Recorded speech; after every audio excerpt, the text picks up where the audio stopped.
Hello po, magluluto po tayo ngayon ng Ginataang Alimango.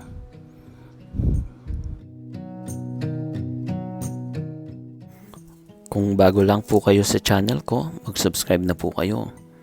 Paki-click na rin po yung bell para po ma-notify kayo para sa mga susunod pa pong mga recipe. Paki-like din po itong video.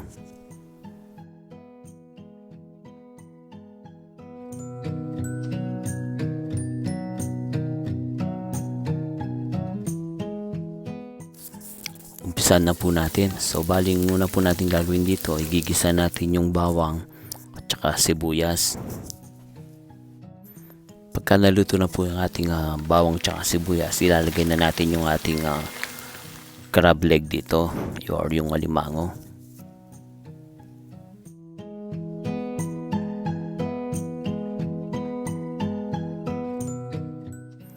Maglalagay po tayo dito ng patis, 2 kutsarang patis po. Tapos po pakukuloy natin ito.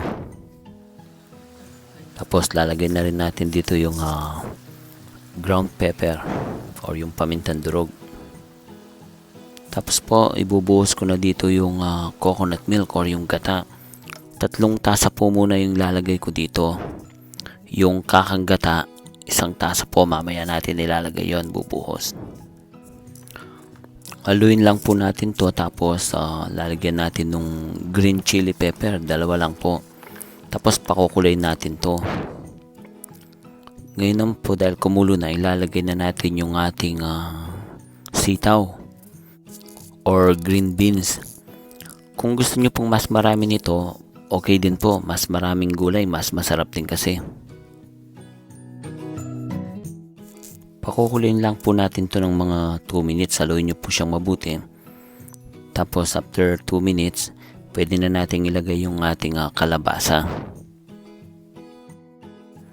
Tapos po haluin nyo po siyang mabuti. Tapos hayaan natin kumulo.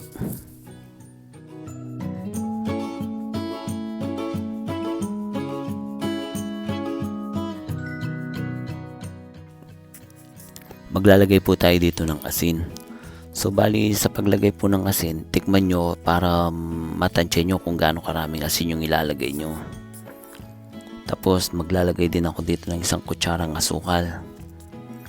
1 kutsara lang po, hindi naman natin kailangan maging sweet ito, para lang mag-blend yung lasa niya dun sa alat tsaka yung lasa ng gata tsaka yung asukal. Tapos ito na po yung kakang gata, ilalagay na natin. Pagkalagay ng kakang gata, pakukulin lang po natin to ng mga 2 to 3 minutes. Tapos okay na po, pwede na. Napakasarap po nito. Kakaiba po to dun sa mga naunang ginataan na niluto ko. Usually kasi ginigisa ko siya sa bagoong. Pero ito po hindi bagoong yung pinaggisa natin dito. Bali regular na gisa lang po, naglagay lang tayo dito ng patis.